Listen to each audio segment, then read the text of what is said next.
नमस्कार दोस्तों, मैं आपका दोस्त सीए दीपक सिंह और एस विवेकानंद के प्लेटफॉर्म पर मैं आपका हार्दिक स्वागत करता हूं। और पास्ट एग्ज़ाम की सीरीज़ में जूनियर अकाउंटेंट का जो एग्ज़ाम हुआ था, जूनियर अकाउंटेंट 2013 में, वो एग्ज़ाम 2 बार हुआ था।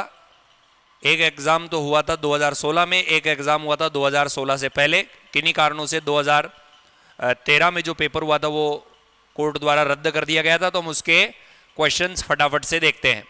तो देखिए, जूनियर अकाउंटेंट कनिष्ठ लेखाकार परीक्षा 2013, इसके हम क्वेश्चंस देख रहे हैं पेपर सेकंड के अकाउंटिंग के। तो देखिए, पहला क्वेश्चन है 4000 का स्टॉक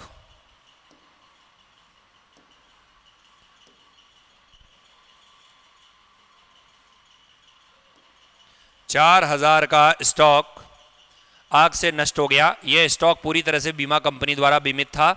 इसकी अकाउंटिंग एंट्री क्या होगी? तो स्टूडेंट्स, आप सब लोग जानते हैं कि जब माल आग से नष्ट हो जाता है तो एंट्री होती है loss by fire account debit to trading account या परचेज अकाउंट।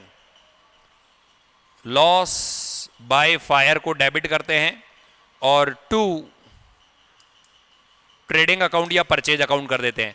और अल्टीमेटली जो लॉस बाय फायर है वो एडजस्ट होता है इंश्योरेंस कंपनी। तो एक बार मैं फटाफट से आपको एंट्रियां बता देता हूं।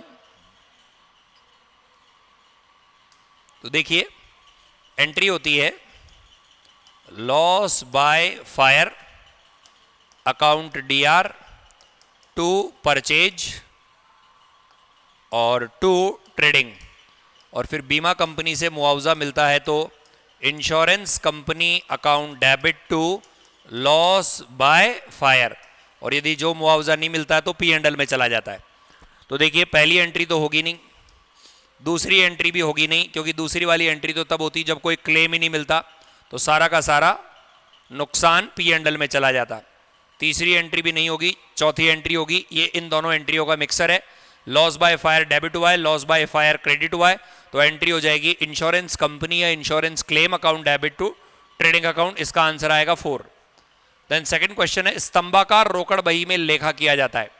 अब स्टूडेंट्स, जब ये क्वेश्चन आया तो बड़ा कंफ्यूजिंग है कि स्तंभाकार रोकड़ बही कॉलमनर कैश बुक में कौन सी कॉलम वाली कैश बुक माने, डबल कॉलम माने, ट्रिपल कॉलम माने। तो हमने इसे ट्रिपल कॉलम मान करके इस क्वेश्चन को सॉल्व किया है। स्तंभाकार रोकड़ बही इंग्लिश में भी दे रखा है, इंग्लिश में भी मैं बता देता हूं। कॉलमनर कैश बुक रिकॉर्ड, तो केवल कैश ट्रांजैक्शन नहीं, cash and bank excepting discount नहीं, all cash transaction excepting cash purchase and cash sale बिल्कुल नहीं। तो स्तंभाकार का मतलब है ट्रिपल कॉलम कैश बुक किसे रिकॉर्ड करती है? तो इसमें कैश बुक का खाना होता है, बैंक का खाना होता है और डिस्काउंट का खाना होता है। Answer will be 4। तो इसका आंसर ये होगा। थर्ड क्वेश्चन है 3550 की नगद बिक्री 3505 रुपए के रूप में प्रविष्ट हो गई, तो सुधार प्रविष्टि क्या होगी? इंग्लिश में भी पढ़ लेते हैं। कैश सेल है 3550 का और ये पोस्ट हो गया 3505। तो स्टूडेंट्स, इसमें एक रूल है कि गड़बड़ कहां हुई है।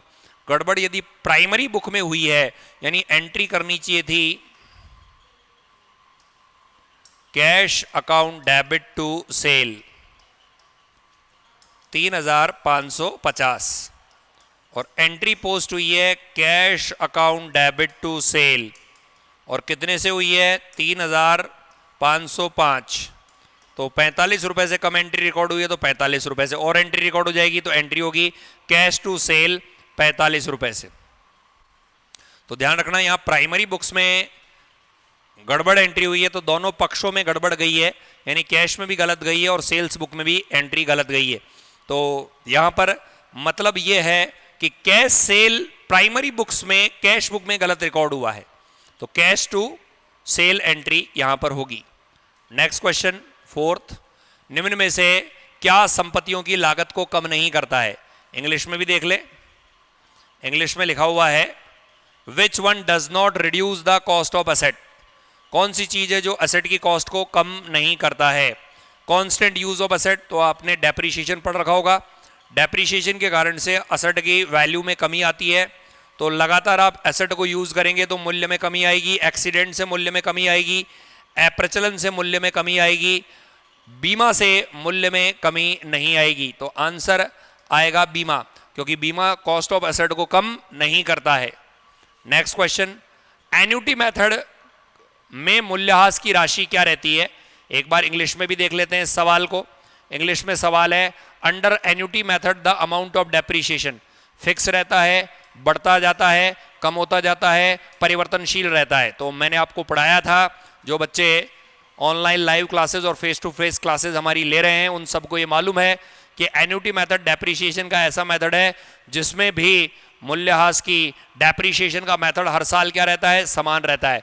अब आप लोगों से क्वेश्चन है कि एन्युटी मेथड का यूज कौन सी एसेट पर किया जाता है? ये आप लोग कमेंट करके हमें जरूर आंसर बताइए। सही कमेंट करने वाले के ऑप्शंस को एस विवेकानंद की तरफ से लाइक किया जाएगा और इन्फॉर्मेशन दी जाएगी कि हाँ आपका आंसर एकदम करेक्ट है। तो सवाल एक बार वापस से, एन्युटी मेथड का प्रयोग किस संपत्ति पर किया जाता है? ये तो पता पड़ गया कि इसमें संपत्ति पर मूल्यह्रास की राशि क्या रहती है? समान। अगला प्रश्न है, 1 जनवरी की डिटेल है, 31 दिसंबर की डिटेल है। 1 जनवरी के दिन एसेट है, लाइबिलिटी है, 31 दिसंबर के दिन कैपिटल है। और ये कह रहा है साल भर के दौरान ड्राइंग 4000 रुपए के हुए हैं। तो बताइए 1 जनवरी की कैपिटल कितने रुपए की है? तो स्टूडेंट ये ड्राइंग वगैरह कोई काम की नहीं है। आप 1 जनवरी की बैलेंस शीट बनाइए। 1 जनवरी की बैलेंस शीट में असेट्स 30,000 की है, लाइबिलिटी 13,000 की है। तो यहां पर बैलेंसिंग फिगर में क्या निकल जाएगा? कैपिटल। और कैपिटल 30 में से 13 घटाएंगे तो कितना बच जाएगा? 17,000 रुपए का कैपिटल आएगा। तो ध्यान रखना, बेवकूफ़ बनाने के लिए ये कैपिटल और ड्राइंग वगैरह दे रखा है, इसका कोई भी यूज 1 जनवरी की कैपिटल में नहीं होगा। तो ये प्रश्न था। अगला जो सवाल है वो है, निम्नलिखित में से कौन सा कथन सही है?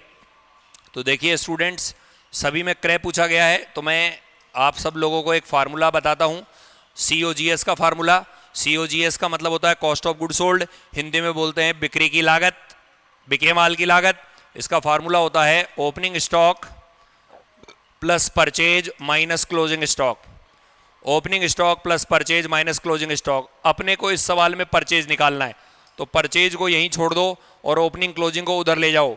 तो ओपनिंग क्लोजिंग को उधर लेके जाओगे तो माइनस तो करोगे ओपनिंग और प्लस करोगे क्लोजिंग, तो क्या निकल जाएगा? परचेज। तो देखिए पहला आंसर यही है कि कॉस्ट ऑफ गुड सोल्ड में क्लोजिंग तो जुड़ रहा है और ओपनिंग माइनस हो रहा है, तो आंसर होगा ए। निम्न में से कौन सा कथन सत्य है? तो COGS में क्लोजिंग स्टॉक जोड़ दिया जाए, ओपनिंग स्टॉक घटा दिया जाए तो हमें परचेज की प्राप्ति होती है। नेक्स्ट, ब्याज कमाया लेकिन प्राप्त नहीं हुआ को वर्गीकृत किया जाना चाहिए। इंग्लिश में भी पढ़ लेते हैं, हिंदी में क्या पता समझ में नहीं आए। Interest earn but not received, interest कमा लिया गया लेकिन नगद में प्राप्त नहीं हुआ, इसे हम क्या बोलेंगे? अक्रूड एसेट बोलेंगे, अक्रूड लाइबिलिटी बोलेंगे, प्रीपेड एक्सपेंसेस बोलेंगे, अनअर्न रेवेन्यू बोलेंगे। तो इंटरेस्ट अर्न, तो अर्न है, कमाई है, तो एक्सपेंसेस तो है नहीं, लाइबिलिटी है नहीं। अनअर्न का मतलब होता है नगद में प्राप्त हो गया और अगले साल से संबंधित है, ये भी है नहीं।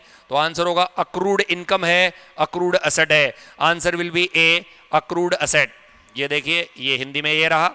हिंदी में उपार्जित आय है, उपार्जित संपत्ति है, आंसर ये होगा।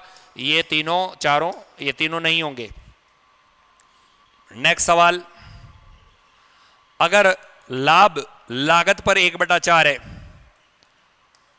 Cost per rate, GP cost per 1/4 है, तो बताओ सेल पर कितना होगा? जीपी रेट कॉस्ट पर 1/4 है तो सेल पर कितना होगा? तो इसका आंसर है 1/4 है, तो यहां हो जाएगा 1/5। इसका फार्मूला भी हम लोगों ने बताया था कि यदि जीपी रेट कॉस्ट पर दे रखी है और सेल पर आपको निकालनी है तो फार्मूला हो जाएगा रेट बटा 100 प्लस रेट इंटू 100, यानी 25/125 इंटू 100। तो इसका आंसर आ जाएगा थर्ड 1/5।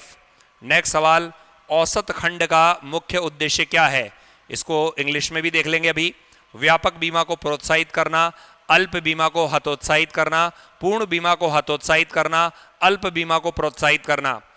10वां सवाल इंग्लिश में भी देखते हैं। The main objective of average clause. तो पहले तो स्टूडेंट्स में आपको ये बता दूं, ये जो चैप्टर है ये जूनियर अकाउंटेंट के 9th नंबर का चैप्टर है जिसका नाम है बीमा दावा, इंश्योरेंस क्लेम, जिसमें 2 तरह के बीमा दावा पढ़ाए जाते हैं। एक तो आग लगने से जले माल का बीमा दावा और एक परिणामी हानि का बीमा दावा। तो आग लगने से जले माल का बीमा दावा और परिणामी हानि का बीमा दावा loss of stock due to fire and consequential loss of profit policy, उसमें एवरेज क्लॉज पढ़ाया जाता है और उसमें बताया जाता है कि इसका मुख्य उद्देश्य होता है वो होता है अल्प बीमा करने वालों को हतोत्साहित करना, डिस्करेज द अंडर इंश्योरेंस। जो व्यक्ति अंडर इंश्योरेंस करवा रहे हैं उनको डिस्करेज करना।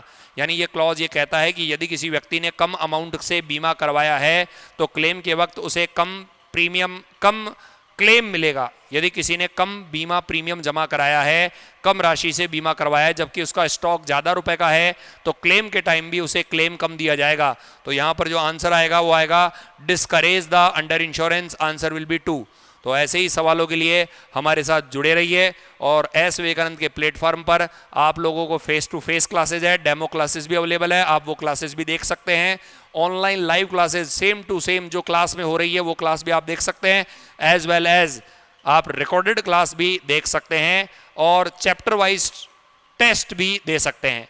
तो ऐसे ही क्वेश्चंस हम नेक्स्ट पार्ट में भी करवाएंगे। तब तक के लिए thank you very much, bye.